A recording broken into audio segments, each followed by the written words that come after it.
with this one, the idea is pretty simple. Most conics, when they are simple or aligned according to x and y axis, they don't have a cross product term like xy. When they are sort of inclined at an angle different, sort of they're not aligned with x or the y axis, so somewhere in between, you would generally see an xy term.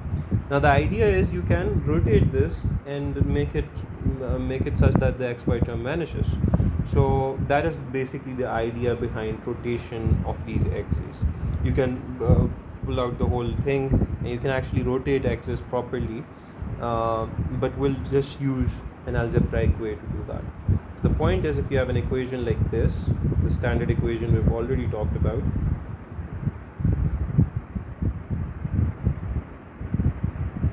you can rotate this into a new coordinate system. Of course, the coordinates would change, right? In this new coordinate setup, you won't have a b term, you would have a c term. Okay, you won't have a cross term. So everything is primed now because this is the new coordinate system. So let's suppose if this was your old coordinate system, x and y, the rotated coordinates are something like this, x prime and y prime. I can leave this to you as an exercise if you are interested in deriving this angle, but you can actually just see if there was one point whose coordinate was x, y according to the first coordinate setup, what would be its coordinate according to the second coordinate setup. This is called a coordinate transformation. You'd most likely study it in relativity as well, so I won't bother that much.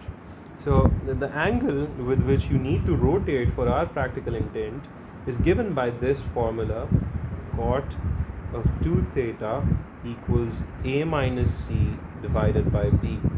So if you rotate your coordinate system with this angle, you'll get the new set of equations in which the cross term has been effectively eliminated.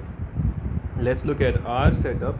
We have a equals 3, we have b equals 4 root 3, and c equals minus 1.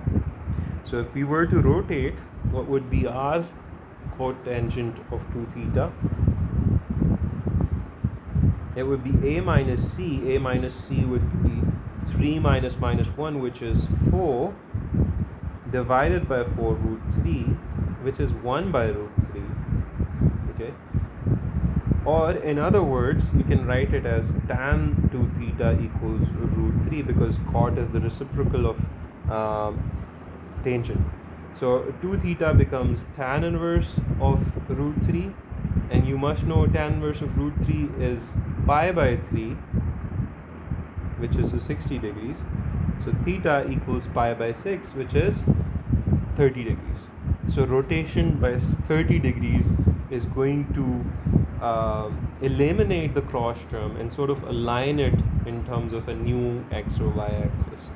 Now, how would we find the new x and y axis is the important question now. Okay, so the terms for the new equation should be something like this. Okay, we only had we didn't have a cross. We have eliminated a cross term. We only had square terms and a constant on the other side. Okay, so that was the constant. Let's just call the constant f prime. Okay. There are another set of equations that tell us what that value would be. A prime is related to a and the angle by this formula.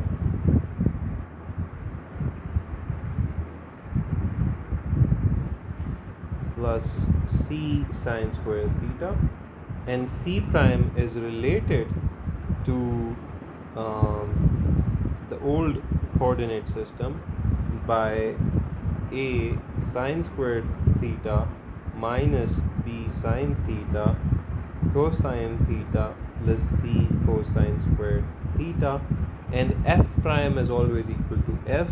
That's what the substitution dictates. Okay, So now we just simply need to substitute the values. Now we have theta, we can just plug in the values in the old a, b, c. So we'll find out that a prime is actually equal to 5. It should come out to be 5, whereas c prime should come out to be minus 3, and f prime is of course going to equal the same value. So your new equation should be f 5x prime squared minus 3y prime squared equals 7. Now you see there's no cross terms in this equation anymore, and because there's no cross terms you can easily identify which sort of a conic this is. You could have already used the discriminant test that we've already mentioned before, but from this sort of a perspective it's a little easier to describe what conic this is.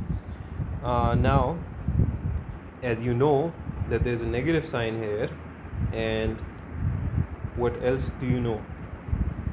You know that one of this sign is negative, which means a times c is less than 0, which means this is a hyperbola.